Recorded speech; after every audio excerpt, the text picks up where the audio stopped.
Hello family, જય Shri Krishna, good morning બધાય. કેમ છો બધા? તો બધા મજામાં દેશો આશા કરી. તો ચાલો જો વાગી ગયા છે બપોરના 4:30 અને અમે ઉઠીને ચાલો મિત્રો, જય સ્વામિનારાયણ. તો આજે ચાલો મિત્રો આપણું તેલ જરાક આવી ગયું છે, તો આપણે આમાં ખાલી જીરો ઉકળી ગયો છે. હવે આપણે એમાં મસાલો કરશું, ચટણી. ચાલો મિત્રો, તો હવે આપણે લાસ્ટમાં બધું કમ્પ્લીટ થઈ ગયું. હેલો ફેમિલી, જય શ્રી કૃષ્ણ, ગુડ મોર્નિંગ બધાને. કેમ છો બધા? તો બધા મજામાં દેશો આશા કરી છે કે તમે બધા મજામાં દેશો. અમે પણ મજામાં છીએ. તો જો સવારમાં મોર્નિંગ મસ્ત થઈ ગયું છે અને આપણે નાહી ધોઈને ફ્રેશ થઈ ગયા છીએ, નાસ્તા પાણી કરી લીધા છે અને જો કામ બધું પડ્યું છે તો એ રીતનું ચાલે છે. તો જો અહીંયા ઉપર સાફ સફાઈ કરવા માટે આવી ગયા છીએ આપણે ઉપર. તો ચાલો ફટાફટ આપણે કામ પતાવી દઈએ, ફિનિશ કરી દઈએ. તો આજ છે અમારે બુધવાર. તો બુધવારનો લાઇટ કાપ હશે. તો જો લાઇટ વહી ગઈ છે આજ 8 વાગ્યાની, તો આવી નથી. તો હવે એવું લાગે છે કાપ હશે તો બપોરે જ આવશે. એ રીતનું છે કે જો વહેલી આવી જાય કાંઈ નક્કી ન કહેવાય. જો કાપ હોય તો એક દોઢ પાકો, એટલે એ રીતનું ચાલે છે. પણ ઠંડી છે એટલે પંખાની જરૂર નથી, એટલે વાંધા ન આવે. નકર ગરમી ઉનાળો હોય તો રહી ન શકાય, એ રીતનું હોય. તો જો ચાલો આપણે ફટાફટ કામ ફિનિશ કરવાનું છે. અને જો મસ્ત મોર્નિંગ થઈ ગયું છે, સૂરજ દાદા પણ મસ્ત નીકળી ગયા છે, તમે જોઈ શકો છો. મસ્ત દેખાશે નહીં અત્યારે, એટલે તડકો પણ મસ્ત નીકળ્યો છે આજે. ઠંડી પણ થોડીક ઓછી છે, એ રીતનું છે બધું. તો ચાલો મસ્ત મજાનું આપણે ફટાફટ કામ ફિનિશ કરી લઈએ. અને પછી આજે બુધવાર છે તો રજા છે, એટલે એ રીતનું છે. તો આજે જોઈએ શું પ્રોગ્રામ થાય છે. તો આગળ વિડીયો જોવાનું ભૂલતા નહીં. તો ચાલો જો વાગી ગયા છે બપોરના 4:30 અને અમે ઉઠીને ચા પાણી પી લીધા છે અને જો અહીંયા બેસી ગયા છે. આજે તો બુધવાર છે તો રજા હોય. હા, એટલે જો એડિટિંગ નું કામ કરે છે બેઠા બેઠા અત્યારે. આજે એડિટ નું કામ કરું છું, ફ્રી છું તો મેં કીધું વેલા એડિટ કરી નાખું. પછી રાતનું કઈ નક્કી ન હોય કે બહાર ગયા હોય તો. હા, એવું હોય. આજે અમથું હમણાં બહાર જ જવાનું છે અત્યારે જ. તે જો બુધવાર હોય એટલે બજારનું કામ હોય એટલે કઈ નક્કી જ ન હોય. એટલે અત્યારે એડિટ નું કામ કરી નાખી નવરા બેઠા. એટલે જો નીંદર કરીને ઉઠી ગયા ને આરાધ્યા વહી ગઈ છે ટ્યુશનમાં અને કીર્તનભાઈ સ્કૂલે ગયા છે. તો આપણે હાલો અત્યારે બજારનું કામ કરી આવી. બેમાંથી એકેય નથી, ત્યાં એક જગ્યાએ બેસવા પણ જવાનું છે અને બજારનું થોડું ઘણું ખરીદી કરવા પણ જવાની છે. તો સાંજ પડી જશે. તો એ રીતનું છે બધું. આજે બુધવાર છે એટલે આજ તો બજારમાં ટ્રાફિક એવો હોય, પણ હવે બુધવારની રજાના કામ કરવા પડે એમાં તો કઈ હાલે નહીં. આપણે પાછી બુધવારની રજા આવે અને છોકરાઓને રવિવારની આવે, એટલે આપણે આડાવડું થઈ જાય. ટુ વ્હીલર જાવ એટલે બજારમાં ટ્રાફિક એવું હોય. જો કે જે વહેલા છે એટલે ટ્રાફિક ઓછો હોય છે. એટલે જ તે વહેલા નીકળવું ને અત્યારે, એટલે ત્યાં માંડ સાંજે આવશું પાછા. સાંજ પડી જાય ને એટલે ટ્રાફિક વધી જાય છે પૂરું, બધી સિગ્નલમાં બધી. હા, નાલું જામ થઈ જાય પછી સાંજે. એટલે અત્યારે વહેલા નીકળી. કાંઈક પેલા નાસ્તો પાણી લાવી, મને નાસ્તો દે પછી જઈએ આપણે. હા, તમને નાસ્તો, તમને ભૂખ લાગી ગઈ, તમે હોટલે ચા પીવા નથી જાવું? આજ બુધવાર છે તો આજ પછી ચેક કરવું પડશે ને. ના, તમારે ઘરની ચા ન ભાવે એટલે તમારે હોટલે ચા પી આવાય ને. એટલે મેં ઘરે પીધી નથી. હું મારો ટાઈમ થાય એટલે તમને પી આવીશ. એટલે જ ઘરે પીધી નથી. હા, એટલે તમારી બનાવી જ નહીં. અમે હું એટલે જ ન બનાવું તમારી. તમારે પીવી ન હોય ને બનાવીને શું કરવી?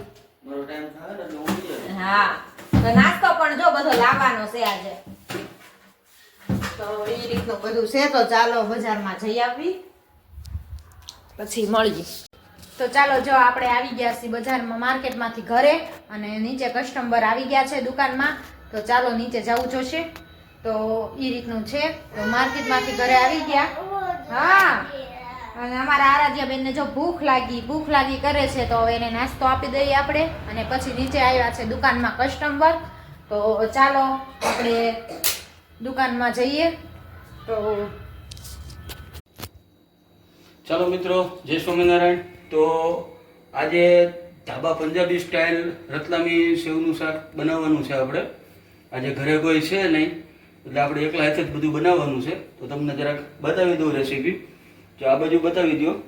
હવે આપણે ધાબા સ્ટાઇલ રતલામી સેવનું શાક. તો પહેલાં તો આપણે આદુ, લસણ અને મરચાં, લીલા મરચાંની પેસ્ટ છે ત્યાર પછી આ ડુંગળીની પેસ્ટ છે, ત્યાર પછી આ ચવાણાનો ભૂકો છે, ટમેટાની પેસ્ટ છે, એમાં આપણે નાખવાનું છે ટમેટો સોસ, અને આ છે રતલામી સેવ. હવે આપણે અને આ છે પંજાબી મસાલો, પંજાબી શાકનો. એટલે તમને આખી રેસીપી બતાવી દઈ કે કઈ રીતે આપણે બનાવવાનું છે એમ. તો આપણે થોડુંક એવું પેલા તેલ મૂકી દઈ ગેસ ઉપર.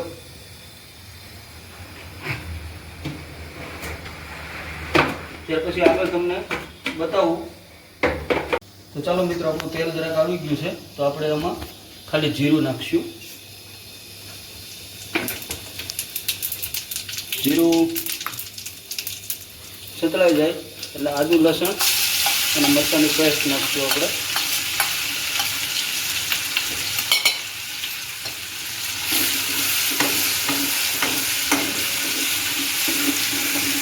અને એકદમ ધીમી ફ્લેમ ઉપર આપણે છોડવાનું છે.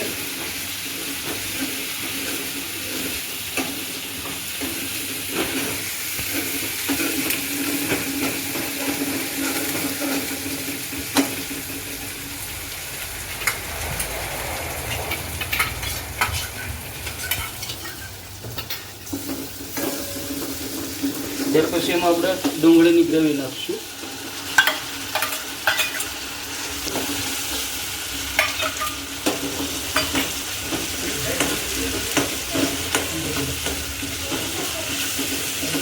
તો ડુંગળી આપણે લાઇટ બ્રાઉન થઈ જાય ત્યાં સુધી સડવા દઈશું.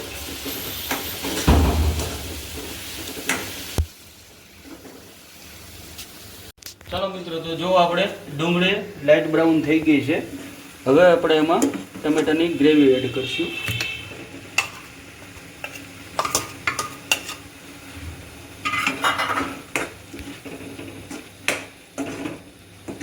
ટમેટાની ગ્રેવી એડ કરીશું અને આને બધું પૂરી રીતે આપણે સડવા દઈશું. અને એમાં સાથે થોડુંક નમક નાખી દઈએ એટલે બધું સડવામાં પડી જાય.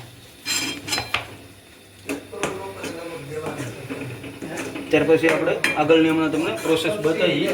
આ થોડુંક સડી જાય ને ટમેટું સરસ રીતે સડી ગયું છે. હવે આપણે એમાં રસો કરવા માટે થોડુંક પાણી એડ કરીશું.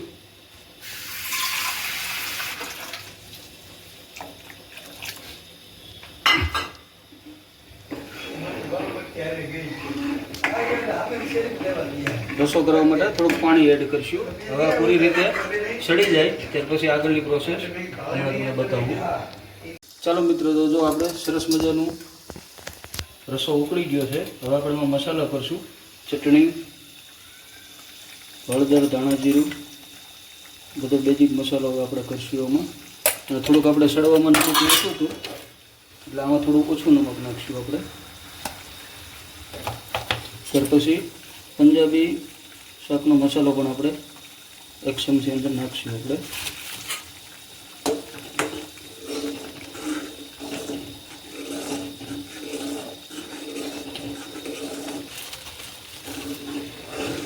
હવે આપણે આમાં સવાણાનો ભૂકો એડ કરીશું.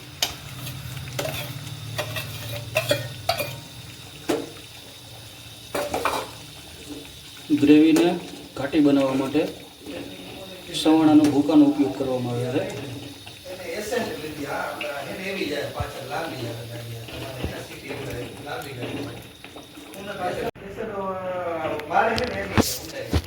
સવાણાનો ભૂકો ગ્રેવી ઘાટી કરવા માટે એડ કરીએ છીએ આપણે. ચાલો, તો આપણે ગ્રેવી સરસ મજાની સડી ગઈ છે. હવે આપણે આમાં સોસ એડ કરીશું, ટોમેટો સોસ. ત્યાર પછી આપણે સેવ તો લાસ્ટમાં એડ કરીશું.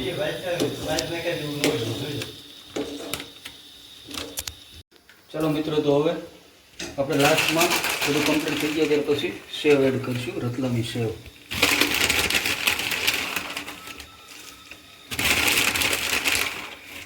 આ થઈ ગયું આપણે પંજાબી સ્ટાઇલ રતલામી સેવનું શાક. એકવાર જરૂરથી ઘરે બનાવીને ટ્રાય કરજો, બહુ બેસ્ટ સ્વાદમાં બનશે.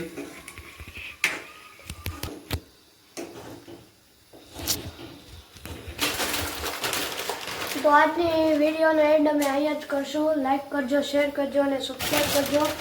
અને આ રેસીપી ઘરે જરૂરથી ટ્રાય કરજો.